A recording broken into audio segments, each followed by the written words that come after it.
एक समय की बात है। एक व्यापारी अपने ग्राहक को शहद दे रहा था। अचानक व्यापारी के हाथ से शहद का बर्तन गिर पड़ा और उससे बहुत सा शहद जमीन पर फैल गया।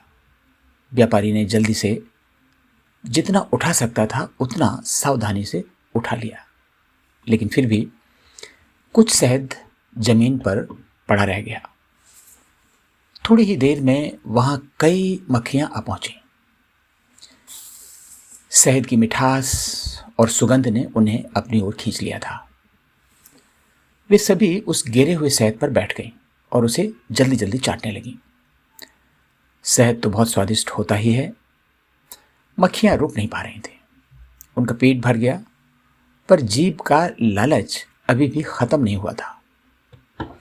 उनके पंखों में भी शहद लग गया। जब वे उड़ना चाहती तो उड़ नहीं सके। उनके पंख शहद से चिपक चुके थे।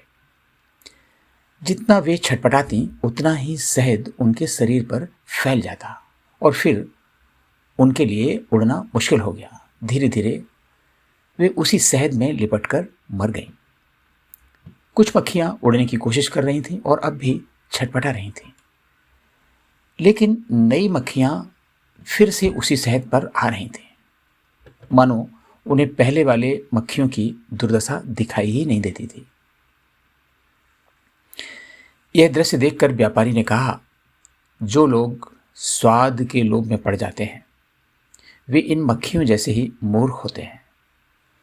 थोड़े समय के स्वाद के लिए वे अपना स्वास्थ्य नष्ट कर देते हैं, रोगों से घिर जाते हैं और फिर अपना जीवन छोटा कर लेते हैं। इस कहानी से हमें ये शिक्षा मिलती है कि हमें जीभ के स्वाद के लालच में नहीं पड़ना चाहिए। अधिक स्वाद के चक्कर में शरीर का स्वास्थ्य बिगड़ता है और फिर हम रोगों से घिर जाते हैं। इसलिए संयम ही सच्चा सुख है। हमें अपने लालच पर नियंत्रण रखना चाहिए।